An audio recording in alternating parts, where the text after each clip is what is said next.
भगवती शिक्षक प्रशिक्षण महाविद्यालय से मैं मोना मथुरिया, कक्षा डीएलएड प्रथम वर्ष। पेपर है बच्चे और बचपन का, प्रकरण है बाल विकास। इसके बारे में हम आज अध्ययन करेंगे कि बाल विकास होता क्या है। बाल विकास का संबंध हम सोचते हैं कि बच्चों के बढ़ने मात्र से है, लेकिन बाल विकास का विषय बच्चों के व्यवहार में समय के साथ होने वाले परिवर्तन,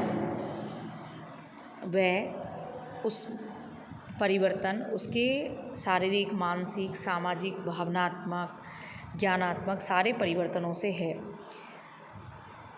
यह विषय इससे भी संबंधित है कि ये परिवर्तन क्यों और कैसे होते हैं। अतः विषय का उद्देश्य शारीरिक, सामाजिक, भावनात्मक, भाषाई व ज्ञानात्मक क्षेत्रों में विकास को समझना और उसकी व्याख्या करना है। वास्तव में व्यक्ति के सोचने का ढंग व व्यवहार बचपन के अनुभवों से प्रभावित होते हैं। अतः बाल विकास के विषय में विद्यार्थी का संबंध बच्चों की उस वृद्धि और व्यवहार से है जिसका प्रभाव उनके संपूर्ण जीवन काल पर पड़ता है। यानी बच्चों का जो विकास होता है, जो छोटे बच्चे होते हैं उनका जो विकास होता है उसका पूरा महत्व उसके संपूर्ण जीवन काल से होता है। यानी वो जब तक जन्म से मृत्यु तक उसकी जो क्रियाएं रहेंगी उसमें सब में विकास का प्रभाव पड़ता है।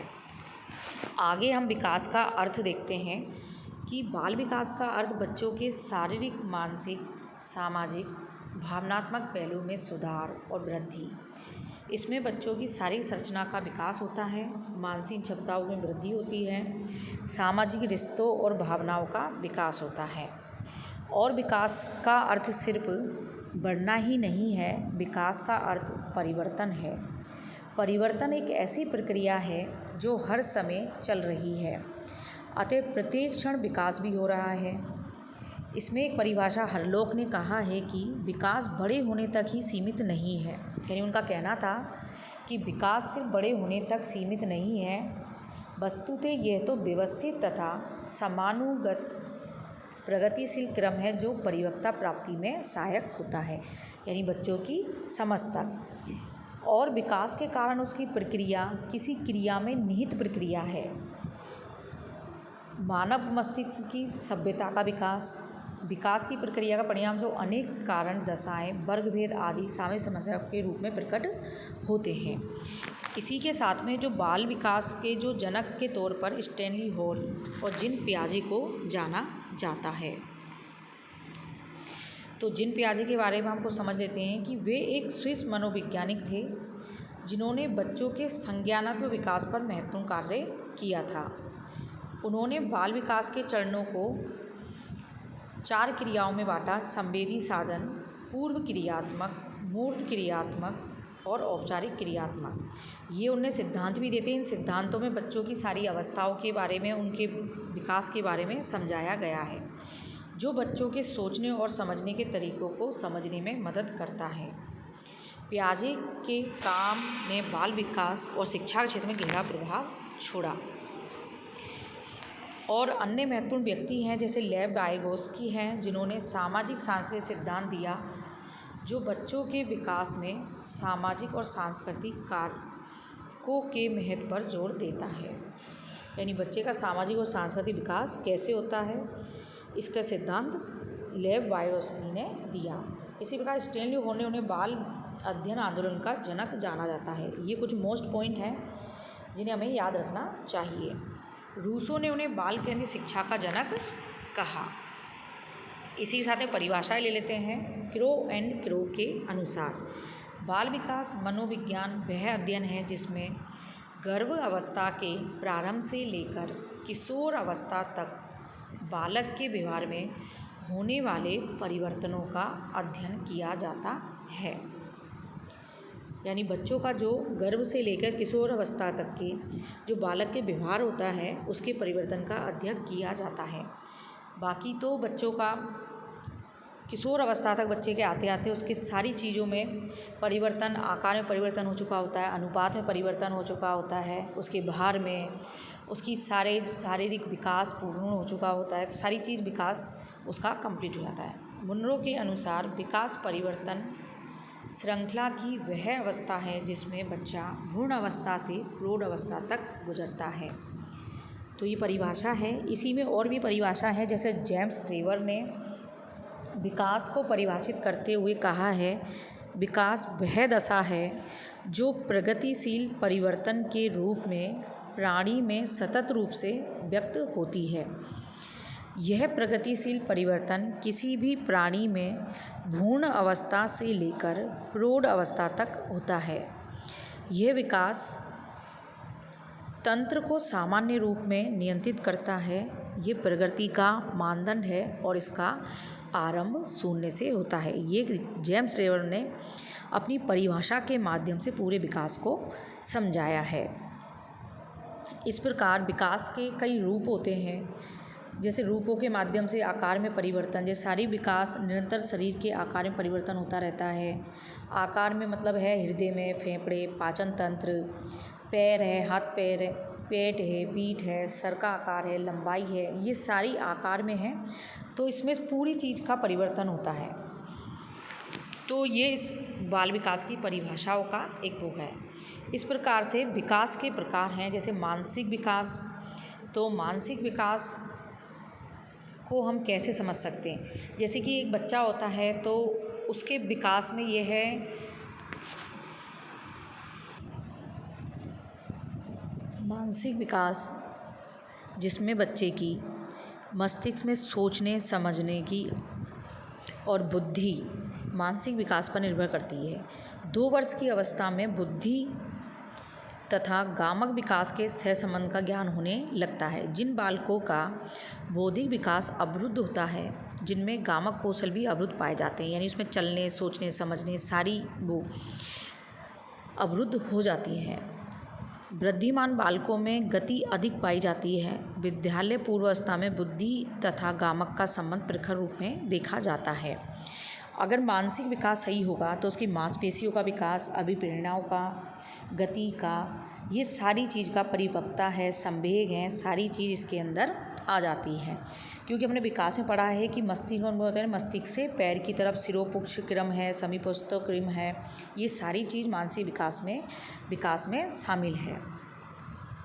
और विकास, शारीरिक विकास, दूसरा जो पॉइंट है शारीरिक विकास। शारीरिक विकास का अर्थ परिवर्तनों की उस प्रक्रिया से है जिसके फलस्वरूप हमारे शरीर के आकार तथा बाहरी ढांचे तथा आंतरिक अंगों में जन्म से लेकर मृत्यु तक कुछ ना कुछ परिवर्तन आते रहते हैं। मानसिक विकास भी एक शारीरिक विकास का ही वो है। शारीरिक विकास में सारे विकास ही आते हैं, लेकिन विकास के प्रकार में सभी चीज़ों को अलग अलग बांटा गया है।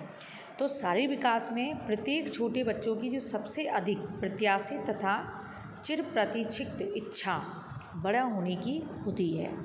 एक छोटा लड़का जैसे अपने फादर्स की तरह बनना चाहता है, छोटी लड़की है वो मम्मी की तरह साड़ी पहनना पसंद करती है, तो उसके मन में छिपी बड़ी होने की इच्छा प्रकट होती है।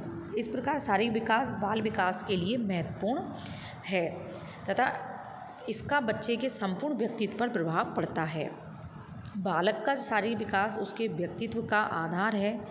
मनोवैज्ञानिक भी मानते हैं कि स्वस्थ शरीर में ही स्वस्थ मन का निवास होता है।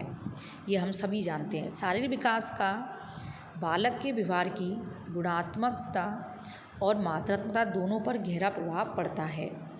और शारीरिक विकास ये निश्चित करता है कि एक बच्चा एक निश्चित आयु में क्या कर सकता है और क्या नहीं। बालक की भावनाओं का संबंध उसके शारीरिक विकास से ही होता है। शारीरिक विकास का प्रभाव पहले बालक के स्वयं के प्रति अथवा दूसरों के प्रति अभिवृत्तियों पर पड़ता है, फिर ये अभिवृत्तियाँ बालक के व्यवहार को प्रभावित करती है। तो शारीरिक विकास की क्रिया नियमित न होकर लयात्मक होती है। अर्थात ये नहीं कहा जा सकता कि एक बच्चा प्रति वर्ष इतने इंच लंबाई ग्रहण करेगा या उसके भार में इतने किलोग्राम में वृद्धि होगी, क्योंकि शारीरिक विकास के चक्र होते हैं तो कभी वो धीमे होते हैं तो कभी तीव्र होते हैं। 2 चक्रों में वृद्धि धीमी होती है और अन्य चक्रों में वृद्धि तेज होती है। यानी जैसे शारीरिक विकास में पहला चक्र होता है जन्म से लेकर 2 वर्ष तक। तो जन्म से लेकर 2 वर्ष तक शारीरिक विकास की गति बहुत तीव्र होती है। दूसरा चक्र ये 2 वर्ष से शुरू होता है और 11 वर्षों तक चलता है। इस दौरान विकास की गति बहुत धीमी होती है। और तीसरा चक्र है इसमें ये 12 वर्ष से शुरू होकर 15 से 16 वर्ष तक चलता है। इस चक्र में शारीरिक विकास की गति तीव्र होती है। और इसी प्रकार से चौथा चक्र जो होता है वो 16 वर्ष से प्रारंभ होकर वयस्क होने तक चलता है। इस चक्र में शारीरिक विकास की गति फिर धीमी पड़ जाती है। बुढ़ापे तक लंबाई तो यही कायम रहती है, लेकिन भार में लगातार उतार चढ़ाव आता रहता है। तो ये हमने देखा शारीरिक विकास। शारीरिक विकास का बहुत महत्व है, इसी में सारी चीज़ आती है। शारीरिक विकास एक समान गति से नहीं होता, शारीरिक विकास का क्रम अलग अलग होता है और चक्र भी अलग अलग होते हैं। हर उम्र के हिसाब से विकास अलग अलग होता है। अगला है भावनात्मक विकास। तो भावनात्मक विकास कब होता है? भावनात्मक विकास के लिए परिपक्वता अति आवश्यक होती है। जब बच्चा चलना सीखता है तो वह नए नए वातावरण में आता है, उसे नई नई समस्याओं का सामना करना पड़ता है। जब वह सोचता है, समाधान ढूंढता है और समाधान कर भी लेता है, इससे उसमें निर्णय लेने की क्षमता आती है। जब बच्चे की गामक योग्यता विकसित हो जाती हैं तो वह सामूहिक खेलों में भाग लेता है।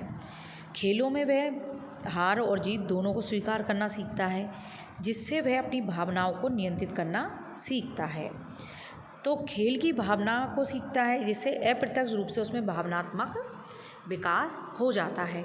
यानी वो व्यवहार सीख लेता है, किसके गुस्सा कंट्रोल कैसे करना है, किन बच्चों से दोस्ती करनी है, किससे नहीं करनी है, किसके साथ व्यवहार कैसा रखना है। उसकी सोचने समझने की क्षमताओं का विकास हो जाता है और वो अच्छे बुरे को समझने लगता है। तो ये सारी चीज़ भावनात्मक विकास में खेल के माध्यम से, दोस्तों के, मित्र मंडली के माध्यम से उसका सामाजिक विकास हो जाता है। अगला है सामाजिक विकास। तो सामाजिक विकास बच्चे का कैसे होता है? वो अपने आस पड़ोस, पहले तो वो अपने परिवार से, माता पिता, दादा दादी, भाई बहन, इन सब चीज़ों को सीखता है। घर के माहौल से, व्यवहार से सारी चीज़ सीखता है। जब वो बच्चों में जाता है तो आस पड़ोस का माहौल, उनके व्यवहार, ये सारी चीज़ों को सीखता है। तो उसका सामाजिक विकास उसके आस पड़ोस, परिवार सबसे होने लगता है और वो समाज की चीज़ों को, यानी क्या अच्छा है, क्या बुरा है, सामाजिक वातावरण कैसा है, किसके साथ कैसा व्यवहार करना चाहिए, आस पड़ोस में कैसा व्यवहार करना चाहिए, ये सारी चीज़ वो सामाजिक विकास के माध्यम से सीखता है। तो बालक के विकास को ये सारी चीज़ प्रभावित करती है, क्योंकि अगर सामाजिक या मानसिक रूप से या शारीरिक रूप से या भावनात्मक रूप से उसका विकास नहीं हुआ है और उसका व्यवहार अच्छा नहीं हुआ है तो उसका विकास को प्रभावित करता है। यानी माता पिता का व्यवहार बच्चों को बहुत प्रभावित करता है, विद्यालय के शिक्षकों का व्यवहार प्रभावित करता है। इन सब से उसके अंदर एक अच्छी सोच का निर्माण होता है, जिससे उसका विकास और अच्छे से होता है। बच्चा मस्तिष्क से जितना स्वस्थ होगा शरीर से, और उसकी भावनाएं जितनी अच्छी होंगी, उतना विकास उसका अच्छा रहेगा। इसी प्रकार से आगे है विकास की प्रक्रिया। तो हम देखते हैं विकास की प्रक्रिया। विकास एक सतत प्रक्रिया है, यानी विकास सतत का मतलब ये विकास हमेशा चलता रहता है। क्योंकि विकास को इसलिए ही सतत प्रक्रिया का है कि ये चलता रहता है। विकास हमेशा सामान्य से विशेष की ओर होता है। विकास एक निश्चित प्रतिरूप होता है, यानी इसकी दिशा निर्धारित होती है कि सिर से पैर तक होगा और निकट से दूर दिशा में होगा। तो विकास के अंदर काफ़ी चीज़ है कि विकास के रूप भी अलग अलग होते हैं, जैसे कि आकार है, अनुपात है, रूपरेखा है, नए गुणों की प्राप्ति है। तो ये सारी चीज़ एक विकास की सतत प्रक्रिया में आती है। विकास में क्रमिक, व्यवस्थित और लगातार बदलाव शामिल है। विकास में परिपक्वता और पर्यावरण के साथ अंतःक्रिया दोनों ही योगदान करते हैं। विकास आंतरिक और बाह्य दोनों होता है। यानी विकास आंतरिक यानी अंदर अपने के फेफड़ों का निर्माण, हाथ पैरों का बढ़ना, उंगलियों में स्थिरता आना, पैरों में स्थिरता आना। यानी पहले बच्चा रेंग रेंग के चलता है, इसको अपन गामक विकास में शामिल करते हैं। धीरे धीरे पहले करवट बदलेगा, फिर धीरे धीरे पैरों पे आएगा, कुछ चीज़ पकड़ के सहारे से चलेगा। तो ये सारी चीज़ उसके जो परिवर्तन होते हैं ये विकास में ही आते हैं। और विकास एक आजीवन चलता रहता है, लेकिन परिपक्वता के बाद वो रुक जाता है, यानी बच्चे में परिपक्वता आती है, समझदारी आती है, तो उसकी लंबाई का बढ़ना, ये सारी चीज़, लेकिन बाहर निरंतर बढ़ता रहता है। और बाकी उसकी हृदय की गति है, उसकी हड्डियों का वो है बनावट है, सारी चीज़ एक स्थिरता आ जाती है। तो ये विकास की प्रक्रिया में इसी के साथ में हमारा टॉपिक यहीं पे ख़त्म होता है विकास में। बाकी काफ़ी चीज़ विकास की ओर है, तो इसके अगला वीडियो बनाएंगे अपन जिसमें विकास के सिद्धांतों को शामिल करेंगे और विकास को कौन कौन सी चीज़ें प्रभावित करती हैं, वो सारे कारण को अपन इसमें शामिल करेंगे और इसको प्रभावित करने कारक तत्व जो हैं और इसकी अवस्थाएं हैं, जैसे सेले ने बांटी है, कॉलसैनिक के अनुसार हैं, रोज के अनुसार हैं। तो ये सारी चीज़ों का अध्ययन हम करेंगे। इसी के साथ में धन्यवाद।